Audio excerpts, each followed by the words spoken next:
ఓం సాయిరామ్. మీ partner present situation ఏంటనేది చూద్దాం మనం.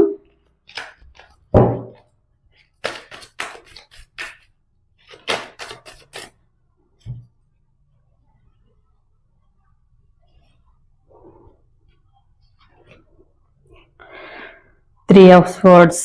మీ పార్ట్నర్ ప్రెజెంట్ చాలా చాలా బాధపడుతున్నారు. సో ఎమోషనల్గా, ముఖ్యంగా థర్డ్ పార్టీ ఎవరైతే ఉన్నారో వాళ్ళ వలన చాలా ఎమోషనల్గా హర్ట్ అయ్యారనమాట. అండ్ వాళ్ళ మాటలు వీళ్ళని చాలా బాధ పెట్టాయి. అండ్ వాళ్ళకి ఈ లైఫ్ అనేది చాలా భారంగా కూడా ఉందన్నమాట. ఎందుకు ఇలాంటి లైఫ్ అన్న సిచ్యువేషన్లో ఉన్నారు.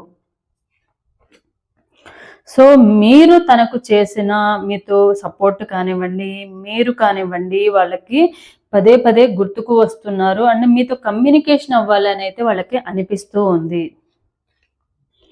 సో ఈ థర్డ్ పార్టీ ఎవరైతే ఉన్నారో ఈ థర్డ్ పార్టీ వలన ఎమోషనల్గా చాలా బాధపడుతున్నారు. సో ఏదైతే వాళ్ళు మీ నుండి ఏదైతే లవ్ అండ్ ఎఫెక్షన్ ని గుర్తించలేకపోయామో అని అయితే వాళ్ళు ఫీల్ అవుతున్నారు. మీ లవ్ అండ్ ఎఫెక్షన్ అనేది వాళ్ళకి గుర్తుకు వస్తుంది.